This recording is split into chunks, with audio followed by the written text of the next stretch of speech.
Aqua is back. So I just saw WWDC 25 here, and well, there's a lot to unpack. Now we'll take a look at the webpage here in a moment, but first, let's do a recap of the actual event. So it started off with an Apple TV ad for F1. Good morning. Good morning! So basically they talked about how Apple Intelligence is amazing at the beginning here. Yeah, right here. So, And more. yeah, I have not used this yet. I don't plan on ever using this yet, but it exists. So they mentioned that. But afterwards, we really jumped into the big stuff here. Goal is a beautiful new design that brings joy and delight to every user experience while still feeling instantly familiar. So, like I said, Aqua is back. They introduced a new thing called Liquid Glass, which, you know, you could call it Aqua 2, Windows Vista. One of the big things that really stuck out to me is the camera design here. Now, that looks very much like iOS 6 and before, so is it possible we're actually returning back to the iOS 6 era? I don't know. I guess we'll just have to wait and see. They did actually mention iOS 7, or at least acknowledged that, you know, it was something they did in the past with the redesign. I still don't think we're going to reach the same levels of the 6 to 7 switch because, well, one of them is completely skeuomorphic, the other one is a flat design. This is kind of like a mix of both. Honestly, I thought it would be worse. All of the rumors were talking about circular icons, and honestly, I just thought that it was kind of ugly in terms of it doesn't really match iOS. iOS itself has always had these rounded square icons, you know, even going back to the home button era. Of course, on the 3GS here, we have the classic home button and we have the classic design here, but the icons, in terms of the shape, are still the same. Not too bad, and like I mentioned, you can see in the camera icon here, it very much does look like iOS 6. They also brought back like parallax, and something that I noticed is when they actually showed these screens of the devices in the background, the Mac Pro was missing the entire time. Like, they had the MacBooks, they had the other Mac desktops. This doesn't really count because it has the other devices here. The Mac Pro was nowhere to be seen. I was kind of expecting there to be a Mac Pro, like, some kind of update, but for now it's still the M2 generation, so maybe in a future event we'll have something new. There's a lot of new features here, but the big thing that concerns me about this release, they really need to take the time to fix out all the extra bugs and issues that this has, because if they keep on adding all these features and they haven't fixed the previous, you know, things they needed to fix by now, then this is probably going to be one of the least stable releases. Now, I'm not going to count anything about the betas right now, so if they're unstable, you know, that's completely fine because they're developer betas. It's not intended to be the full release. But if that doesn't get updated, even when it's fully released in the fall, it's not going to personally affect me right now because I don't plan on updating to this anytime soon. I mean, I'm using old iOS and older versions all the time. They also announced CarPlay as a redesign and even CarPlay Ultra. Now, I did actually see there were some information in terms of like the leaks here, and it's actually true. So CarPlay Ultra is a thing, but we also have new updates to the phone app. So there was actually a pretty big redesign with this. Like, there's no menu bar, everything is all, you know, liquidy, I guess. So this kind of actually resembles like messages now, because you have the top bar here with your most favorites, and down here you basically just have calls and voicemails. You still have contacts, you still have keypad, and you can also search. But they also announced a feature where you can do call screening. You can actually like wait if there's a hold thing, like detect if there's a change between hold music and if someone's actually on the line. So that could actually be a very nice time saver if you actually have to use it. So overall, there are some pretty decent improvements in this. Obviously, it has the new design language like everything else. But Messages itself wasn't as big of an update as the phone app itself because this has received more updates in the past. But of course, it does still have the new design. So yeah, it does kind of resemble the phone app itself now. And they're really trying to unify everything by making it look similar in an Apple way with the new design. There's also live translations, which I think has been a feature in Android for a while, but cool to see it on here. And here you can get a good idea of the design language itself. So obviously it still has the iOS 7 design era here, but the camera itself, like I showed you earlier, does look a lot like iOS 6. There were also some updates in the Apple Music app, so there's like lyrics, there's lyric translations, there's an auto mix feature, which is actually kind of interesting because try to make it seamless on the device itself. And there's also music pins, which, I mean, I guess if you use Apple Music a lot, it would be nice. There were also some updates in the Maps and the Wallet app. So basically in Maps, it'll tell you about visited places. So basically if you visited somewhere, it'll tell you about that. But there were also some changes in the Wallet app. So you could actually put your passport here for a digital ID. Now it still depends on where this is actually counted as a valid ID. They said it wasn't exactly like a passport replacement, but like an additional thing to have. And it should in theory make it easier if you're able to use this feature. And then welcome back Game Center, at least the dedicated app. Now this is actually like an actual app now, not just an icon. So the app itself does look a lot like the old Game Center app, at least to me, because it'll show you what you were playing, it'll show you your friends and things like that. So instead of combining it like they used to, what was it, iOS 9, iOS 10, it's now a separate thing again. And this is really just like the games category from the App Store. So I guess if you play a lot of games on your phone or your iOS device in general, it could be a useful feature. This doesn't really look like anything new to me because, again, the Game Center app used to exist. Like exactly this. You can see your other friends here with different scores within Game Center. This is exactly what the Game Center app was for back in the day. They also talked about visual intelligence, which is basically just at any point in time you can screenshot your phone or your device and you can look up different things.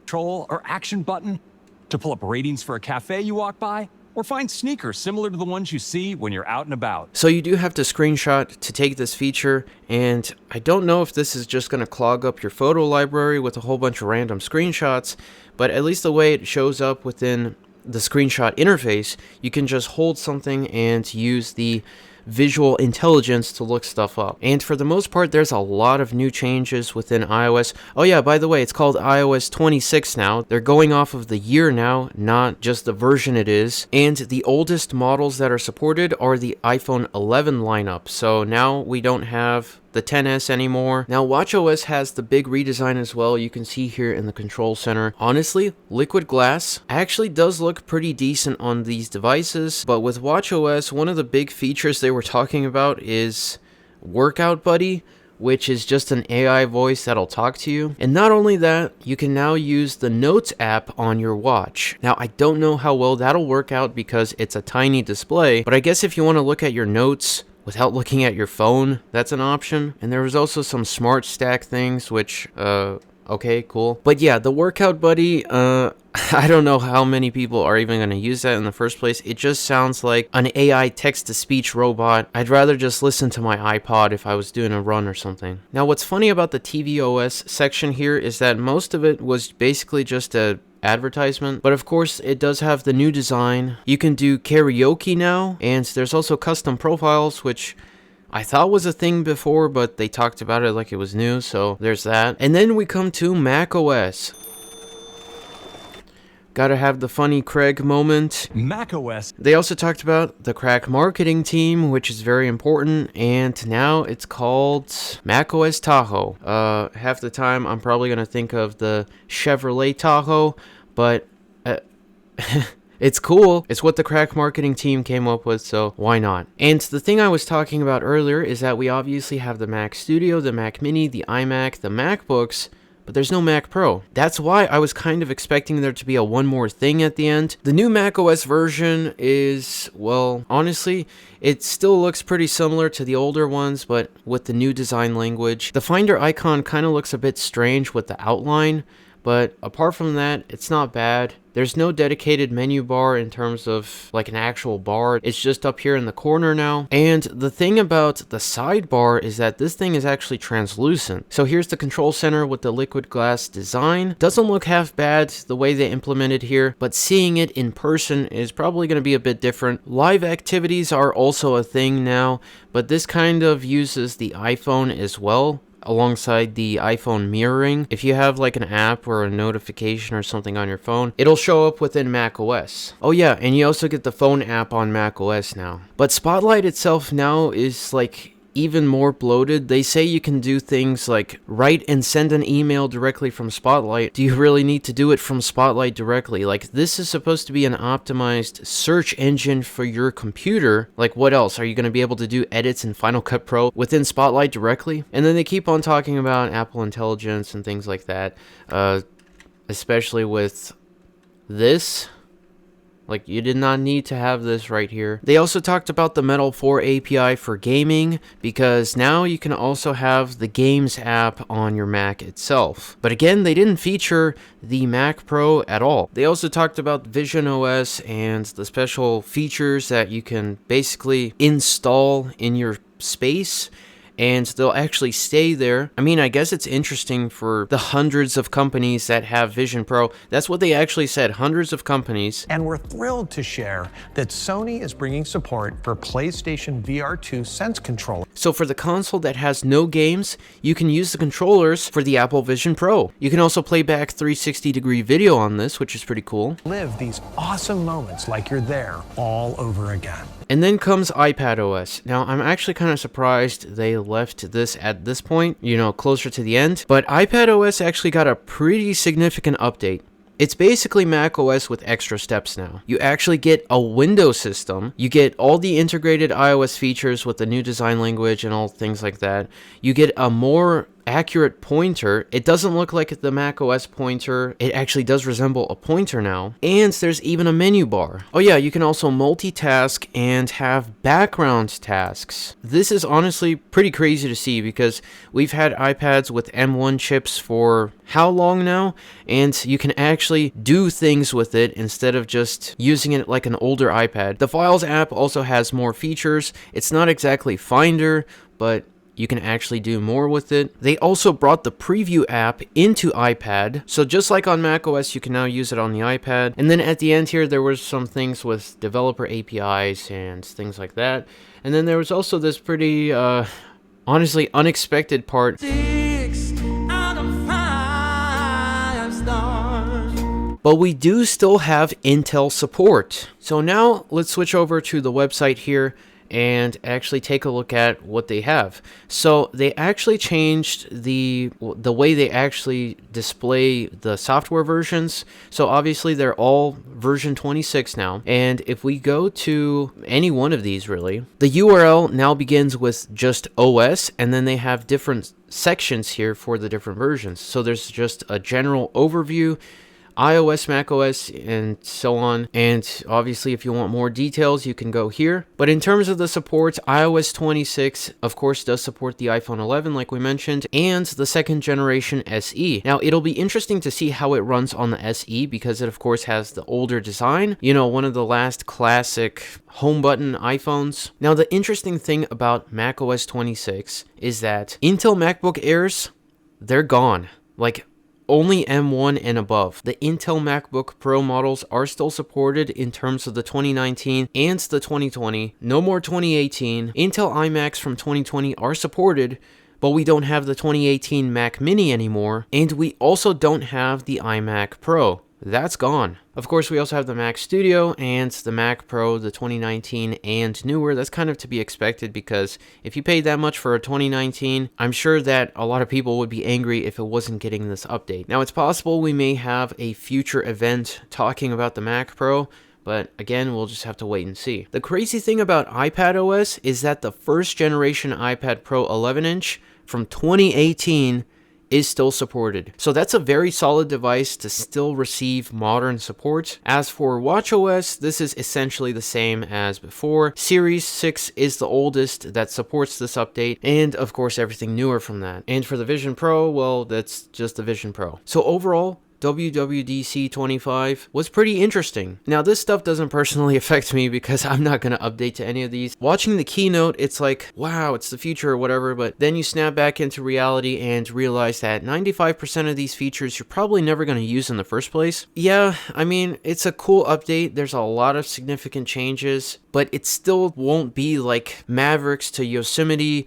or iOS 6 to iOS 7. I guess if you do have a car that supports CarPlay Ultra, that would be a nice quality of life improvement, but I can't imagine that many people would have access to that right now. But because we do still have Intel support, that means you can still patch your old Intel Macs to run this version. But with the new Metal 4 API, I'm not exactly sure how well this interface will run, especially on the super old Macs, but maybe there's going to be a setting in accessibility or something to turn off the transparency, kind of like with iOS 7, where transparency was off by default for the iPhone 4. Maybe this could be the return of translucent plastics. Aluminum has been around for a long time, going back to 2003 with the G5 tower. Maybe the G4 acrylic design will come back. Well, the Mac Pro was redesigned in 2019. It's possible it could receive a new update, but the MacBooks, you know, those were redesigned going back to 2021. They've still kept the same design, but, you know, have upgraded it since then. And